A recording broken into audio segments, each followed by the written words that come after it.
Pode começar. Boa tarde a todos.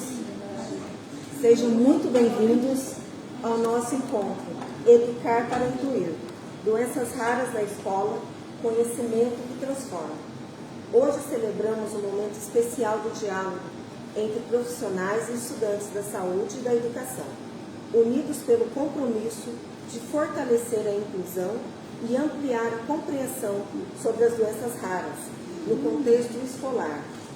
Este evento tem como objetivo sensibilizar as doenças raras, sobre as doenças raras, promovendo uma educação mais humana, diversa e acessível para todas as crianças e adolescentes.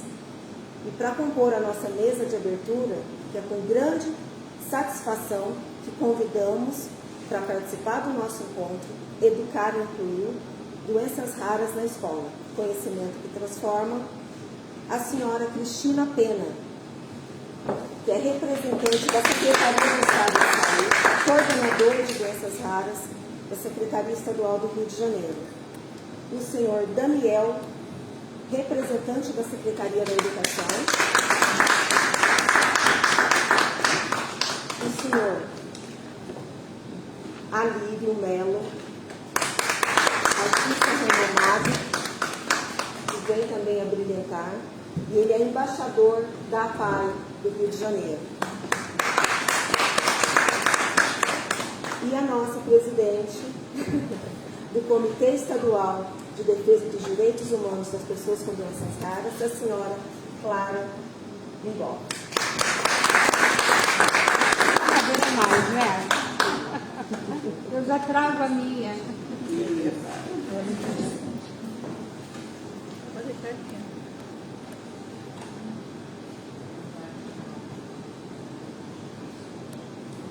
Bom, eu vou dar abertura ao evento, né? Vocês conseguem me ouvir bem?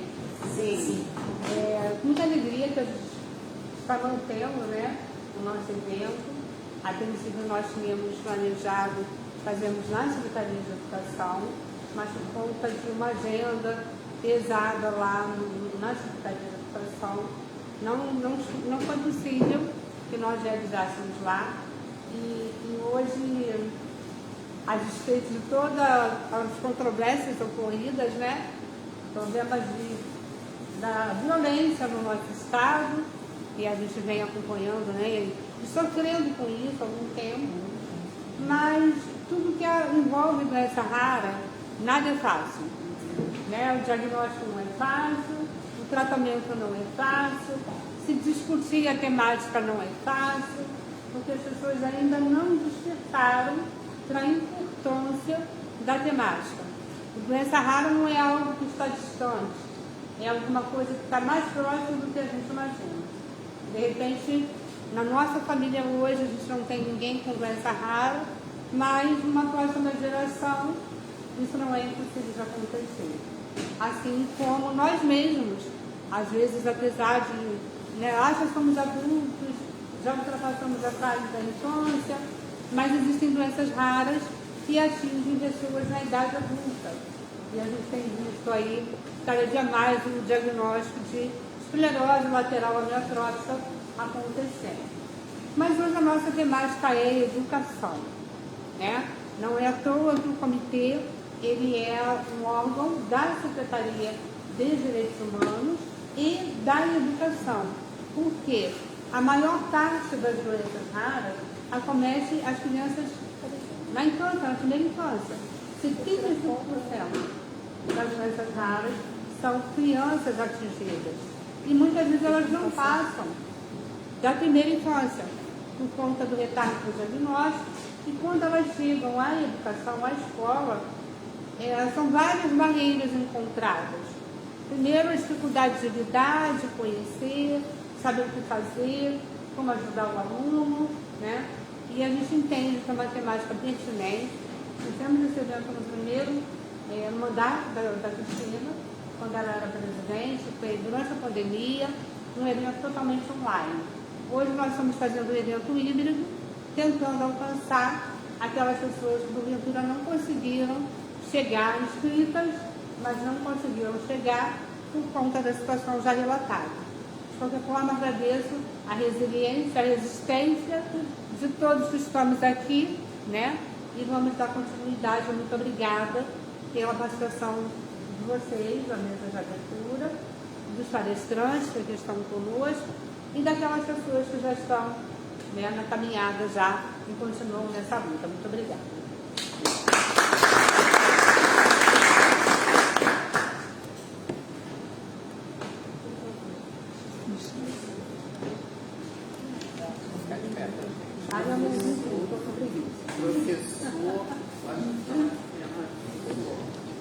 Boa tarde a todos. Gostaria de cumprimentar aqui os amigos e colegas, né, que estão fazendo parte aqui dessa leitura.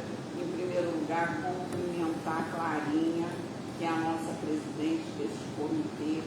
E a gente tem que ressaltar esse comitê. É o primeiro comitê do Brasil, primeiro comitê de doenças raras e o segundo do mundo. Então, eu fui presidente na primeira gestão, Clarinha na segunda. Cumprimentar aqui o professor Daniel, que é o representante da pasta da educação. Cumprimentar aqui o nosso Alírio Melo, que agradeceu o carinho que ele teve com também a nossa secretária Daniela, que liberou ele hoje para estar aqui conosco.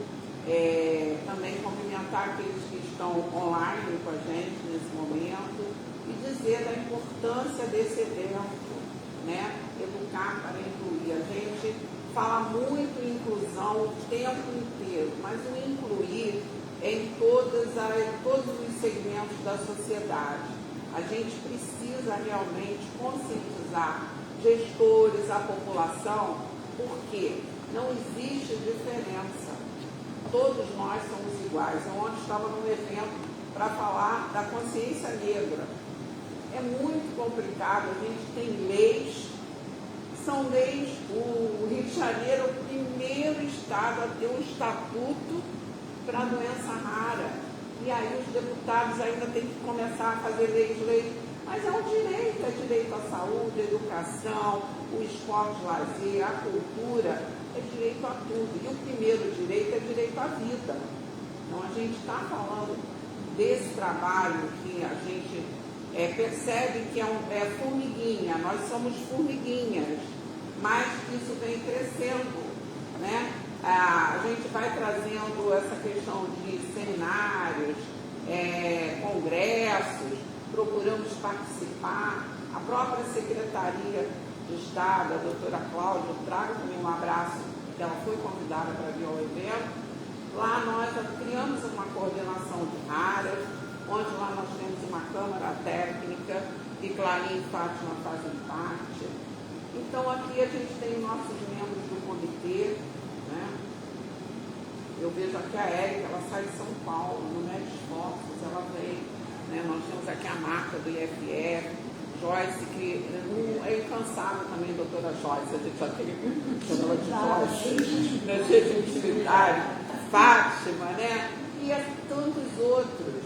Irmã da Fátima, está sempre. A Rita. Então, gente, eu estou falando muito com descontração e toda vez que eu vou falar de doenças raras eu me emociono, porque assim eu não tenho. A Maria falou, pode um dia acontecer alguma coisa, e eu acho até que não sei se é raro, mas o meu filho que eu crio, que é meu sobrinho, ele apareceu agora com uma doença autoimune no intestino. Então eu já fiquei, meu Deus, é cromo, gente. Então eu já não sei, entendeu? Mas eu não falo nada, eu estou só acompanhando. E eu acho que é isso. A gente tem que conscientizar para que essas pessoas tenham visibilidade, tenham oportunidade, porque são iguaizinhos a gente, só apenas com as dificuldades e limitação. Então agradecer a presença de todos e os que estiverem nos acompanhando, porque nós vamos ter palestras muito importantes aqui hoje. Muito obrigada.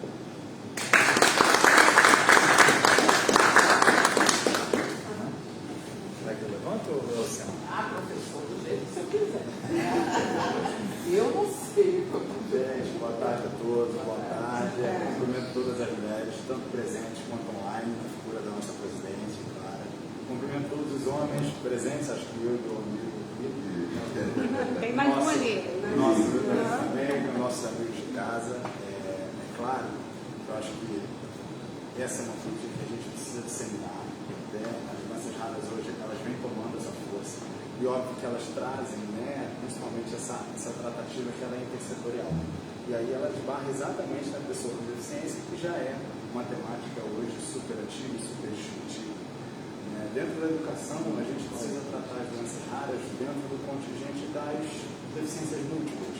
E aí ela passa pelas políticas que são desenvolvidas para a educação, visando sim, a educação inclusiva, visando uma educação especial de qualidade, que essas crianças tenham as informações e tenham um aprendizado devido, para que isso seja conduzido e muitas das vezes elas consigam evoluir até nos seus próprios tratamentos.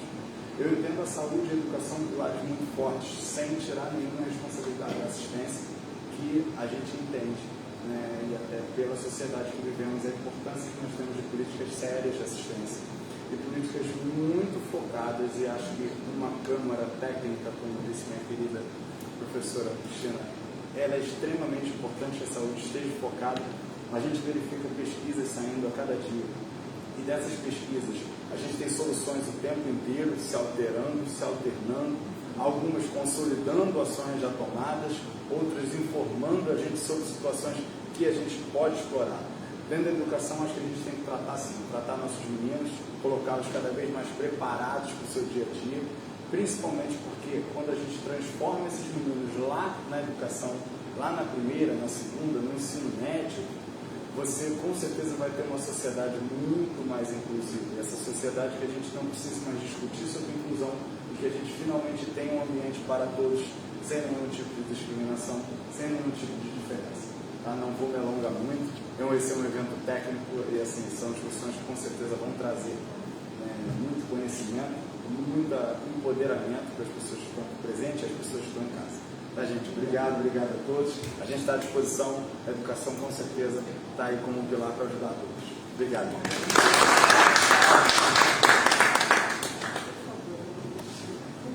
Bom, mantendo o rito, eu também sou um professor que já fui há muito tempo, ficarei de pé também.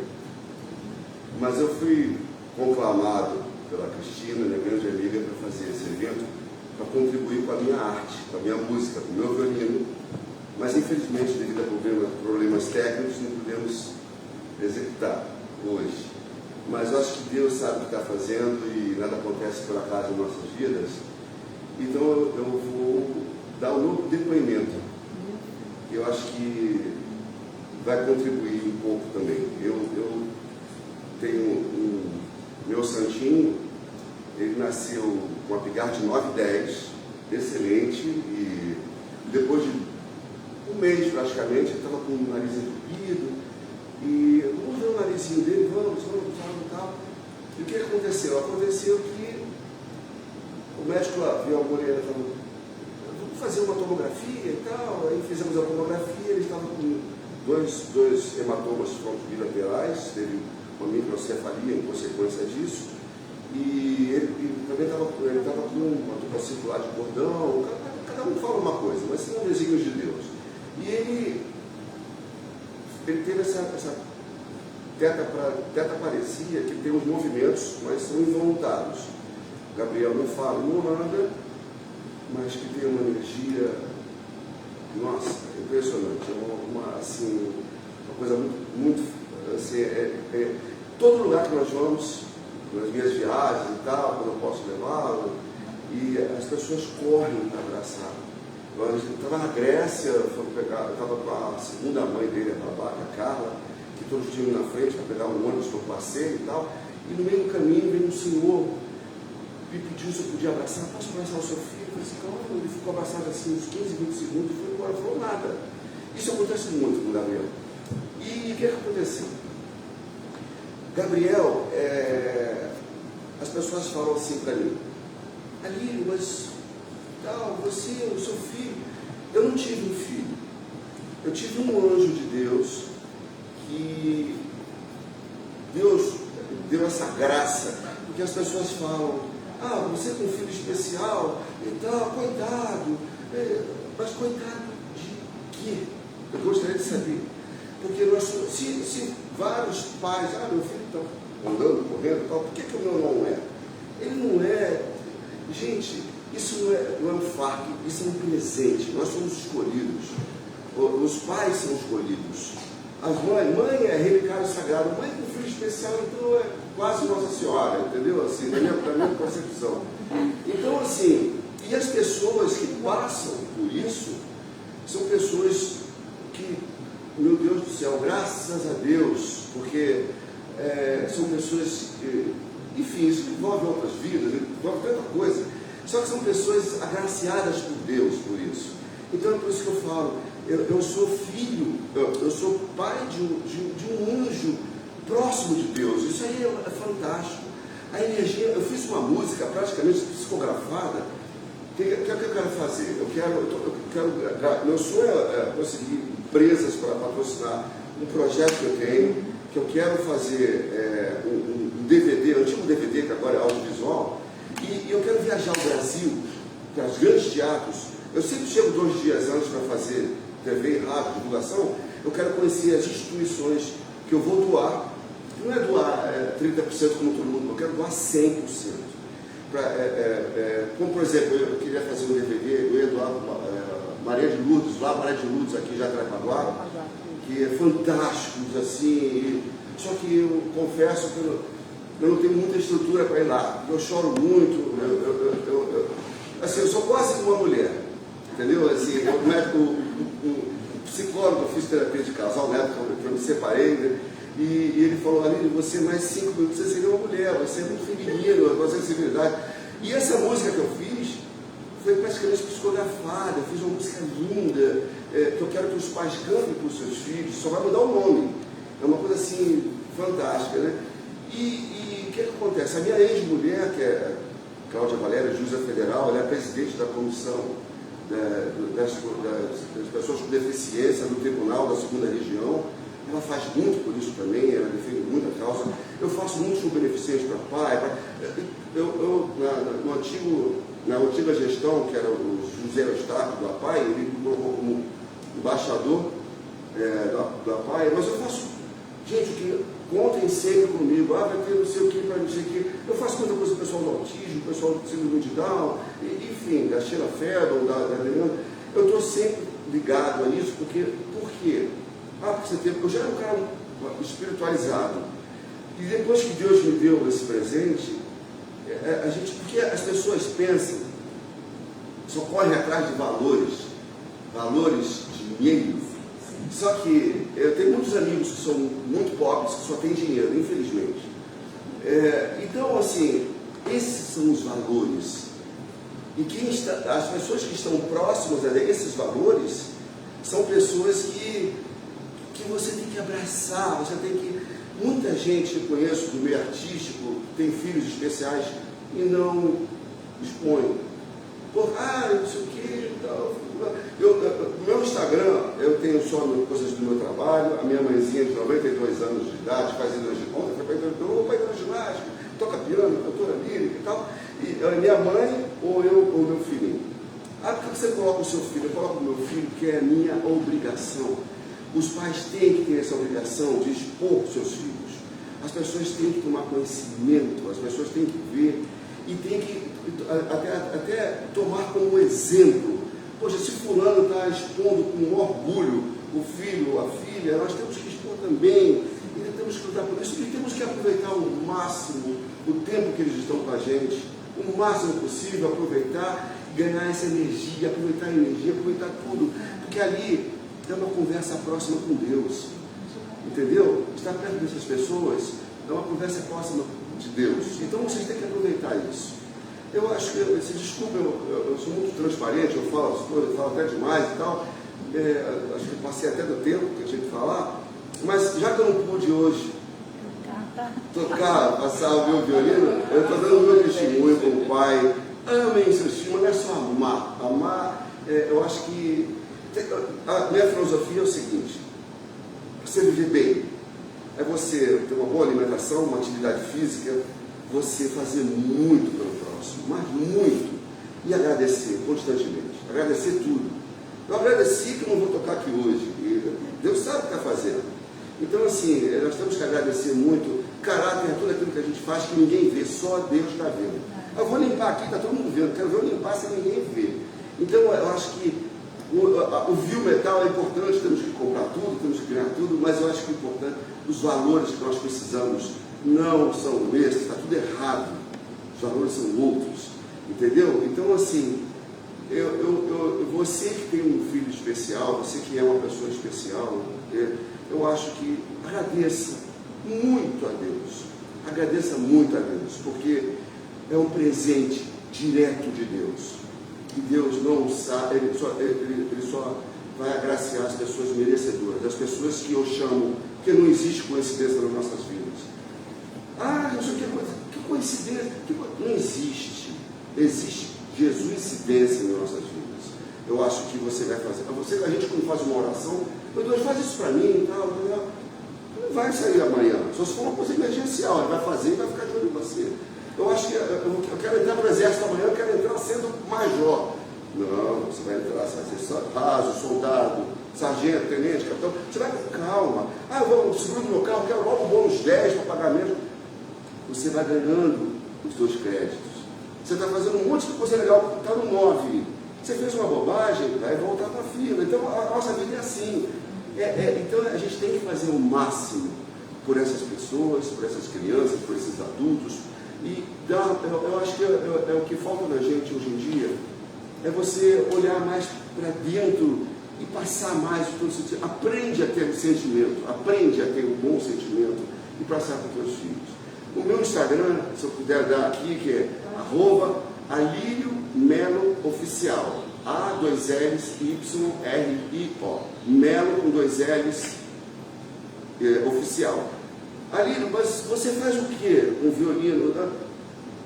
Eu sou o meu próprio empresário agora da minha carreira. Mas você sabe quem é o meu empresário? Um grande empresário? Ele me levou para fazer show na Índia, no Japão, no Brasil inteiro, Toronto, Alemanha, enfim, vários lugares. Toquei no Rock in Rio, no Palco Mundo. Toquei no Rock in Rio com minha banda. Toquei no Réveillon para quase 3 milhões de pessoas em Copacabana. Mas Alírio, quem é o teu empresário? É Deus. E o contrato que ele me dá chama-se Jesuicidência. Então, a gente tem que fazer, e quanto mais você fizer e agradecer, você vai ver a Jesuicidência na sua vida. Eu agradeço a vocês por participar desse evento. Muito obrigado. Contem sempre comigo. Eu podendo, não tiver trabalho, eu estarei lá com vocês, ajudando. Tá bom? E eu prometo que a próxima eu estarei com o violino. E olha que a gente pede. Obrigado.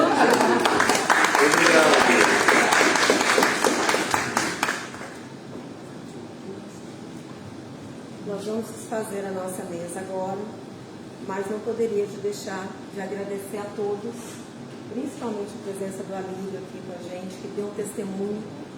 E a gente, enquanto pais, mães, a gente que tem um filho com doença rara, um filho especial, se Deus pudesse me dar o meu filho, eu queria ele do jeitinho que ele era, porque ele é perfeito. Eu tenho certeza que seu filho também é assim, perfeito. E aí nós vamos fazer a mesa e vamos chamar a nossa primeira palestrante.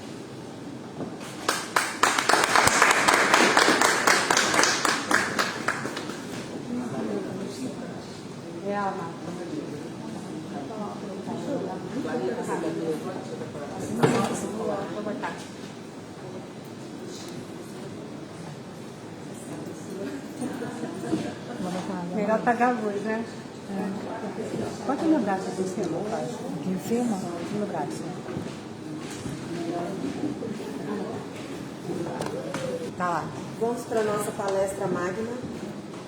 Convidamos agora a nossa palestrante, professora Marta Moreira, servidora pública da Fiocruz, docente permanente nos programas acadêmicos e profissionais de pós-graduação em saúde da criança e profissional da pós-graduação, e profissional da criança e da mulher da Fiocruz. Atua também na formação das residências de saúde, integra o Comitê Estadual dos Direitos das Pessoas do Mundo, das pessoas com doenças raras, uma referência nacional no tema e uma voz extremamente necessária neste debate.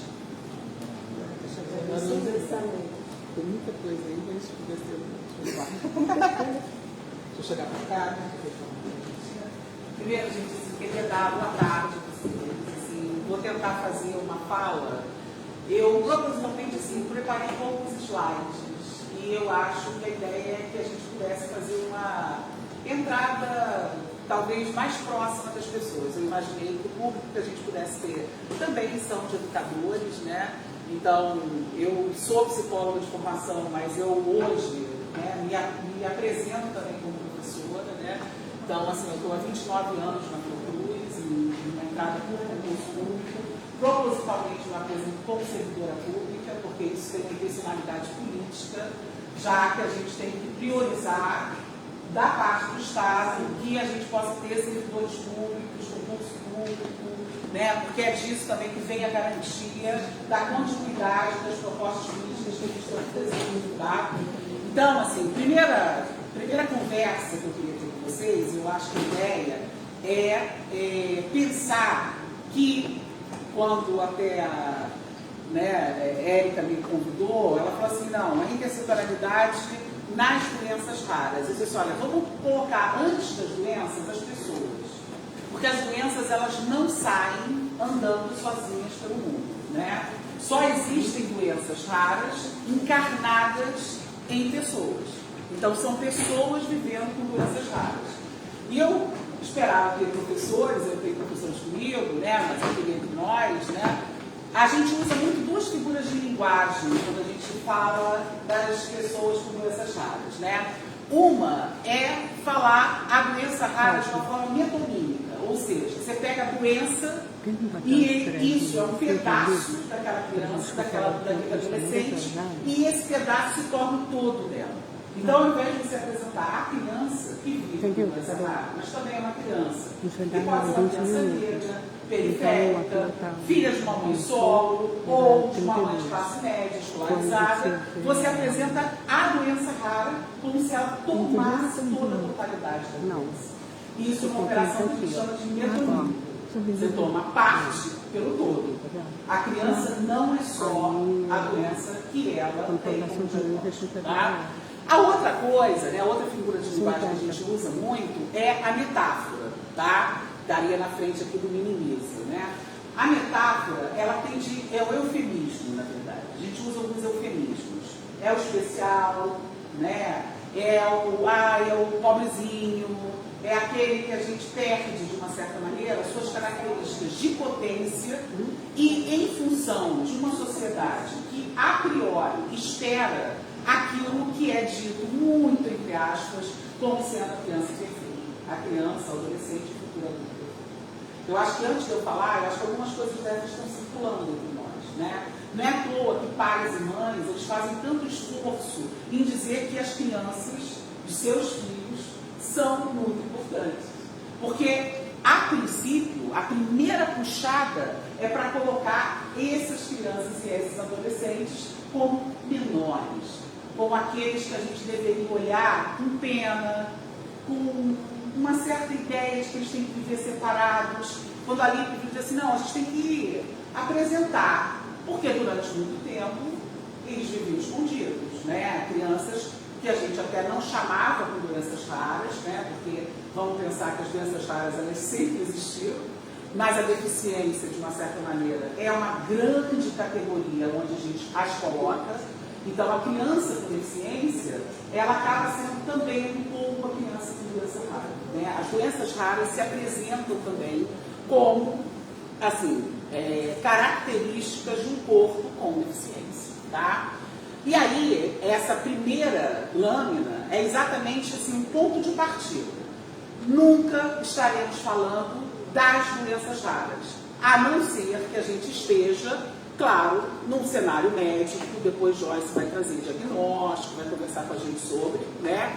Mas, se a gente está com um público completo, a gente vai falar das pessoas com doenças raras, tá? Os diagnósticos, eles ficam reservados para espaços onde essa ideia do que é a pessoa, a partir do CID, do laudo que ela carrega, vai ter algum impacto numa trajetória de cuidado. Médica, E aí, se a gente está chamando de intersetorialidade para conversa, pode passar.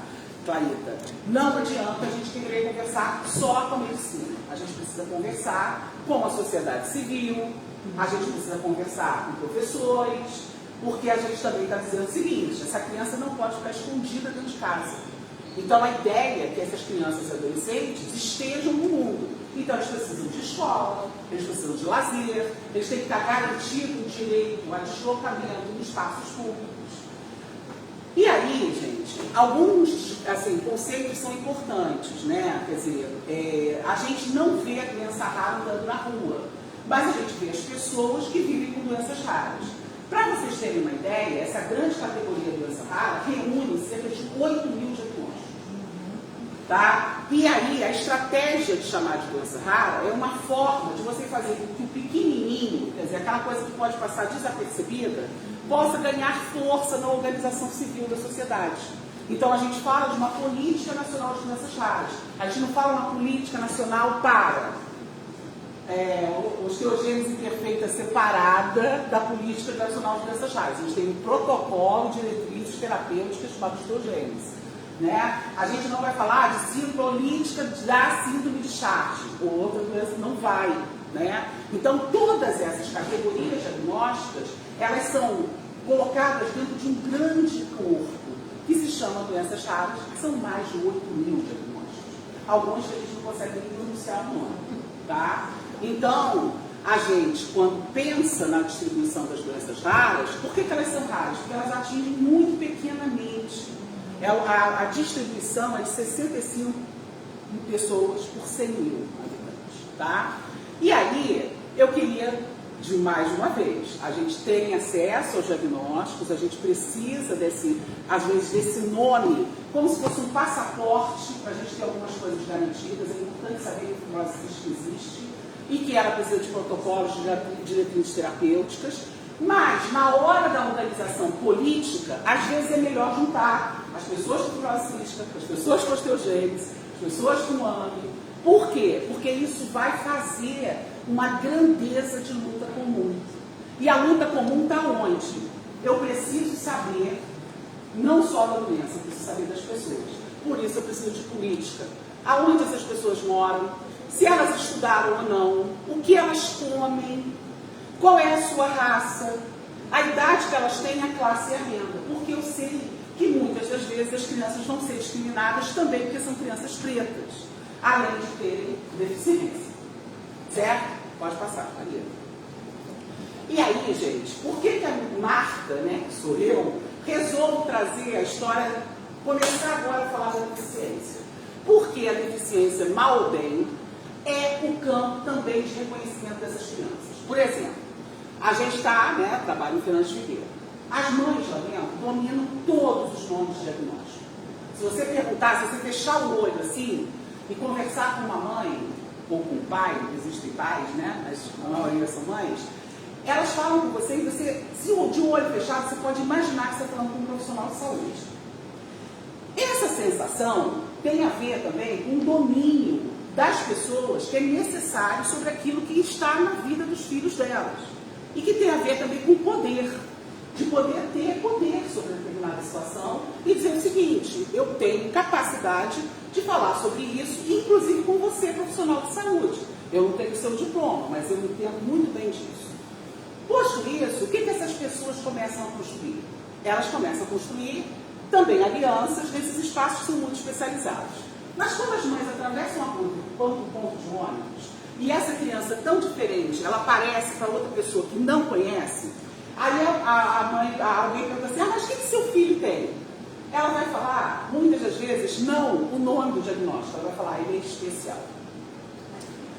Essa ideia do ser especial é uma palavra de entrada, porque ela traz com ela a ideia da deficiência. É quase como se eu dissesse o seguinte, a partir da ideia de que meu filho é especial, eu posso apresentá-lo ao mundo de forma diferente de outras crianças. Mas a gente sabe que tem várias maneiras de compreender a deficiência. A Líbio hoje faz com a gente uma fala super emocionada, aonde, por exemplo, a discussão religiosa está presente. E eu vou dizer para ele, faz parte. A gente explica o mundo, muitas das vezes, por uma explicação religiosa das coisas. Não foi só na Idade Média, é hoje também. A questão é que a gente tem que entender que essa explicação é mais uma nesse mundo, principalmente para a deficiência, porque geralmente a gente vai chamar a deficiência a partir da bênção, daquilo que foi um presente de Deus, né? Principalmente para as famílias. Isso é lido dessa forma e eu acho que isso é legítimo. Tá? A questão é como a gente trabalha isso no cotidiano para não deixar essas crianças também como seres encantados.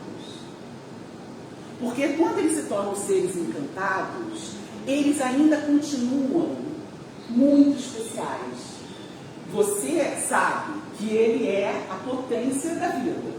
Mas essa chamada para o encantado, em algum público maior, pode dizer assim, ele é tão encantado, deixa o encantado protegido em casa. Cadê a bolha encantada para proteger? Gente, eu não estou dizendo que isso é mal, eu estou dizendo que isso é uma interpretação. Modelo religioso, ele pode ser, e para algumas pessoas ele é maldição, gente. Para alguns pais e mães, não foi a sua fala. Mas para alguns é. Alguns pais abandonam homens, abandonam seus filhos, porque eles entendem que aqueles filhos são fruto de uma maldição, ou de alguma coisa que eles não desejavam. Tá? Uma explicação. A gente tem também, junto com essa ideia religiosa, né, do que é mágico, proteção, bênção ou maldição, o modelo médico. O modelo médico é um dos mais antigos. Joyce é médica, eu sou psicóloga. Quando a gente olha para as profissões, a gente entende que no mundo, tá? Isso é uma leitura da sociologia das profissões. 3 profissões são imperiais. Sabe quais são? Medicina, engenharia e direito. As outras todas não são profissões. Na classificação. Por que elas são? Porque elas têm uma coisa muito encantadora, que é a capacidade de transformar a dor de cabeça que eu chego aqui para a minha médica para falar, aí depois que ela faz o exame clínico, me examina, eu saio de dentro do consultório com um nome de origem. Eu posso sair, por exemplo, com cefaleia. A transformação do diagnóstico da dor de cabeça em cefaleia, você não sabe como aconteceu. Então isso dá um poder para a visão mágica das coisas. Leia um texto jurídico. Leia um texto jurídico. Quantos de nós conseguiríamos dominar o vocabulário do texto jurídico? Leia alguma coisa publicada pelos engenheiros. Mas Martinha, eles são as profissões imperiais. Lindo. Só que hoje o movimento todo da ciência, inclusive dos bons médicos, é como a Joyce faz. É fazer com que um discurso fechado e esotérico, isso se chama esotérico, fechado. Não é esotérico da bola de cristal. É esotérico porque ele é fechado, tem um monopólio de competência sobre ele. Esse conhecimento fechado, uma boa médica como Joyce, vai fazer conversa com a sociedade civil. Então ela faz alguma coisa que é um movimento contrário daquilo que é a construção do poder que fecha. Gente, fecha. Mas você quer abrir. Então, você e muitos outros colegas, né? A ideia da educação e saúde, ela acontece justamente na tentativa de sair da coisa fechada. Pode passar, Clarita.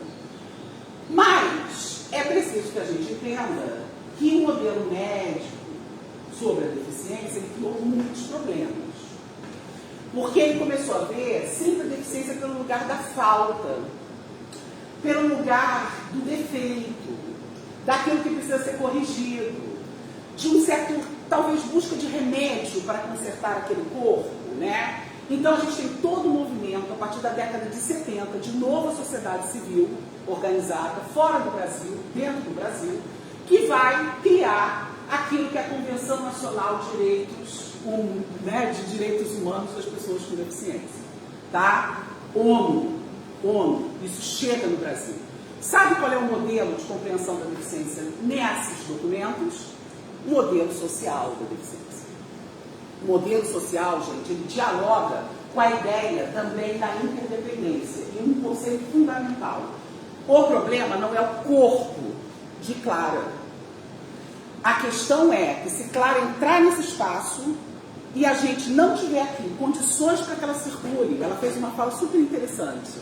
Tinha uma cadeira aqui, a Clara vira e fala assim, eu já trago a minha cadeira. Tire a cadeira. Então, o que acontece? Claro, mas, né, uma coisa, claro, esse doce, né, Então, sonoro. acentuando, só para dizer o seguinte, se a gente aqui só tivesse espaço para sentar desta forma, aqui a Clara não senta. Aqui a Clara não senta. A Clara só senta aqui. O problema está nela ou está nesse espaço? No espaço. Então a gente está falando que o problema é a barreira construída socialmente para que Clara não ocupe esse anfiteatro. Sabe quanto tempo esse anfiteatro tem? Isso é do século XIX. Isso fala de uma época onde literalmente pessoas com deficiência não sentavam aqui. Só que hoje, Clara é professora. Temos uma professora aqui. Ela não se apresentou, mas ela é professora. Então, em algum momento, esse espaço, hoje, se a gente chegasse aqui com meninos, que hoje são fortes, pessoas com deficiência daquelas de movimento social, a primeira questão é o seguinte, eu quero sentar ali. Por que eu só posso ficar num lugar onde ninguém senta?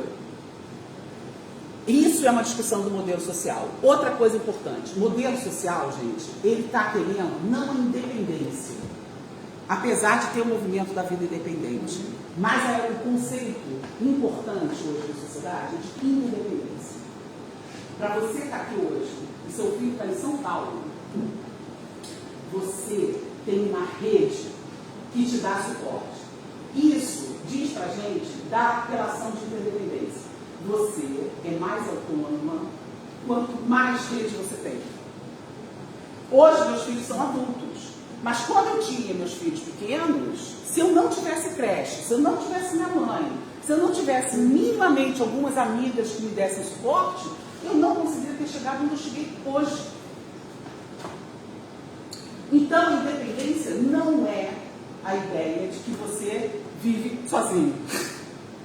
Você é mais independente, mais autônomo. Autonomia é diferente de independência. Pode passar, tá, Clarita? Porque a autonomia é o gerenciamento da dependência. Agora, tenhamos boas dependências. Se você tem uma relação amorosa violenta, aí eu estou dizendo para você que essa sua porção de dependência tem problemas e está comprometida. Tá?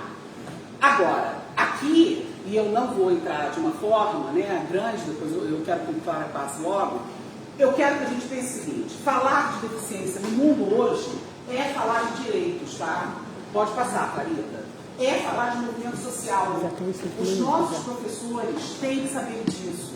Mesmo precarizados, torturados, assim, né? Colocados, submetidos a relações que são relações, às vezes, predatórias, não existe nenhum tipo de discussão hoje sobre o campo da deficiência que não considere, por exemplo, o que é a opressão sobre o corpo das pessoas.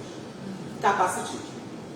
Tá? Os modelos de corpo normal são os modelos que prejudicam a existência das pessoas com deficiência. Porque as pessoas com deficiência precisam de um outro tipo de corpo, de lugar, de espaço. E quanto mais as crianças que não têm deficiência têm contato com as crianças que têm deficiência, mais elas aprendem sobre política. E sobre política que vai enfrentar o capacitismo. Pode passar, Karina. E aí, gente, por que eu faço a saída da deficiência e volto na doença rara? Porque a doença rara está nas fronteiras da deficiência. Não adianta. Só conseguiremos falar das crianças na escola se a gente defender todos esses marcos legais.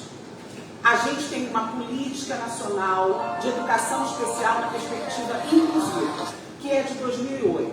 Foi regulamentada agora recentemente pelo decreto de 2015.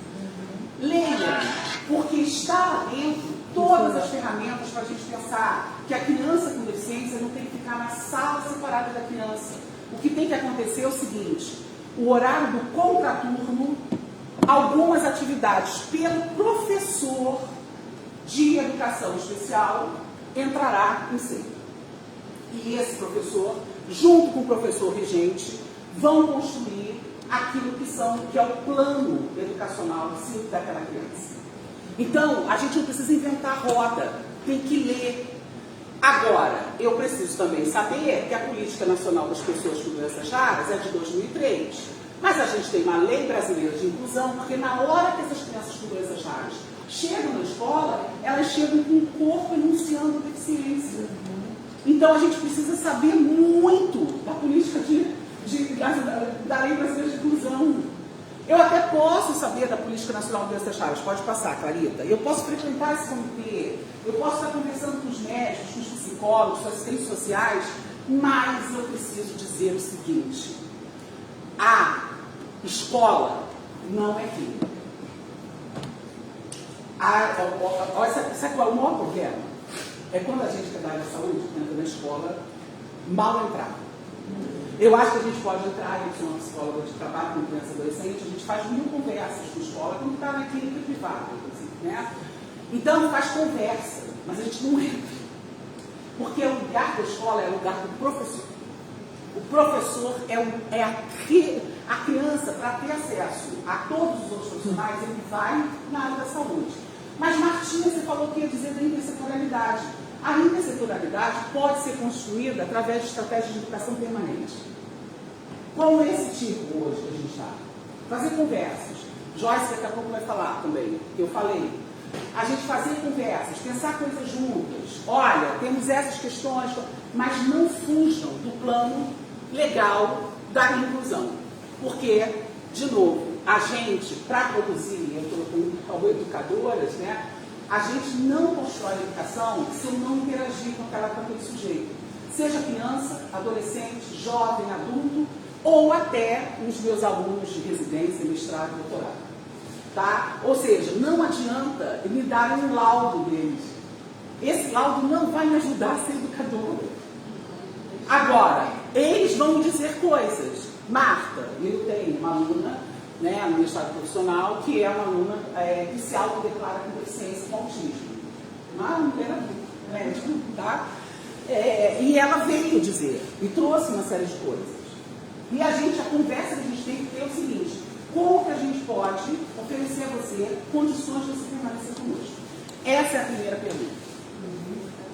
Então, eu não tenho que olhar para o laudo, né? Eu tenho que olhar primeiro o sujeito. O sujeito me indica o caminho. Agora, o laudo, ele tem um lugar, porque aí ainda é exigido. E assim, não vai dar para passar, mas eu vou deixar aqui, pode passar, Clarita. Tem um vídeo que a gente produziu para os jovens com doenças raras, mas também com deficiência, que falam sobre a experiência deles, né? E eles ressaltam muito isso, que o lugar deles na sociedade vem através de uma conquista, de uma construção a partir da sua iniciação. Né? Então, tem o Raras Trajetórias também, que é um vídeo lindo, e esse é um novo livro. Né? Então, para ir fechando, menos laudos e mais pessoas, talvez pudesse ser a nossa regra. Sabemos que o laudo, o diagnóstico é um direito, não estou negando isso. Mas eu estou dizendo o seguinte: na hora que eu estiver na sala de aula, o laudo não vai me segurar. O que vai me segurar é a relação e o vínculo estabelecido com aquela criança adolescente que está diante de mim, ou aquele jovem adulto. Né? É importante reconhecer, e isso aqui pode ser construído intersetorialmente. A gente pode pensar, olha, estudar mais sobre linguagem simples, sobre comunicação alternativa e aumentativa, como se constroem essas ferramentas, trazer profissionais para falarem sobre isso, pensar que a gente não tem, isso é outra coisa, o nome é professor de atendimento educacional especializado. Não é profissional e não é auxiliar, é professor. Esse professor, como professor regente, constrói a sala de aula inclusiva da criança com deficiência. Ah, Marta, isso que você está falando é fora da realidade. É fora da realidade, porque o Estado brasileiro precisa assumir para si o compromisso com a inclusão, inclusive com o que a gente já tem no texto da lei.